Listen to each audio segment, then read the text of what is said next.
तर कायद्याचं राज्य कागदावर नाही, थेट रस्त्यावर कसं असतं, गुन्हेगारांचा काय आणि जनतेचा कायवारी कसा असतो आणि एका रात्रीत कोट्यावधींचा माफिया साम्राज्याला सुरून कसा लावला जातो, हे जर पाहायचं असेल तर सध्या महाराष्ट्रात फक्त एकच नाव पुरेसं आहे, तुकाराम मुंढे. अन्न आणि औषध प्रशासनाचा ताबा घेताच त्यांनी सिस्टीम अशी काही हलवून सोडली आहे की भेसळखोर आता जीव मुठीत धरून पळत आहेत. नमस्कार, मी संदीप कसालकर आणि तुम्ही पाहतात भारत 24 तास.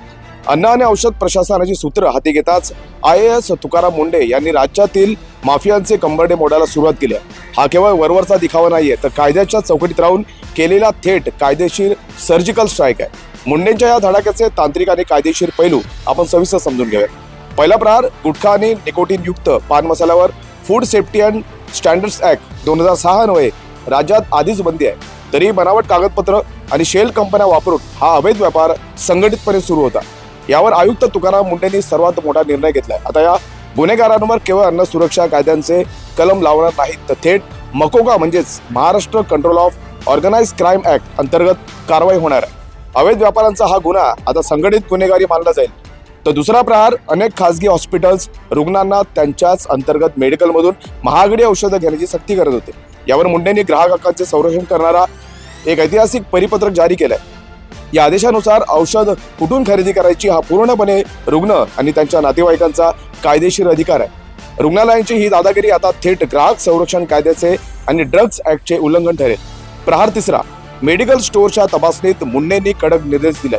या मेडिकलमध्ये नोंदणीकृत फार्मासिस्ट प्रत्यक्ष हजर नसेल ते दुकान ड्रग्ज अँड कॉस्मेटिक ऍक्ट 1940 अन्वये तात्काळ सील करण्याचे आदेश दिले. तसेच शेड्यूल H, H1 आणि शेड्यूल X मधील प्रतिजैविके आणि मनोविकारी औषधे वैध डॉक्टरांच्या चिठ्ठीशिवाय विकल्यास थेट परवाना रद्द आणि 3 वर्षापर्यंतच्या तुरुंगवासाची तरतूद लागू केली जाणार आहे. दूध भेसळ रोखण्यासाठी त्यांनी 16 जिल्ह्यांमध्ये 47 ठिकाणी छापे टाकले आहेत. कारण राज्यात दूध उत्पादन 15 लाख लिटर आणि विक्री मात्र 65 लाख लिटर होते आहे. हा विषारी खेळ थांबवण्यासाठी मुंडे रस्त्यावर उतरले आहेत आणि काही ठिकाणी अधिकाऱ्यांवर हल्ले झाले, धमक्या आल्या. पण मुंडेंनी स्पष्ट केलंय, कायद्याचे पालन करणाऱ्या व्यापाऱ्यांना त्रास देणार नाही, पण जनतेच्या आरोग्याशी खेळणाऱ्यांना सोडणारही नाही. कायद्याचा हा तांत्रिक आणि कडक बडगा महाराष्ट्रातील सिस्टम सुधारेल का? तुम्हाला काय वाटतं कमेंट्समध्ये नक्की सांगा आणि अशाच महत्त्वाच्या बातम्यांसाठी सबस्क्राईब आवर्जून करा.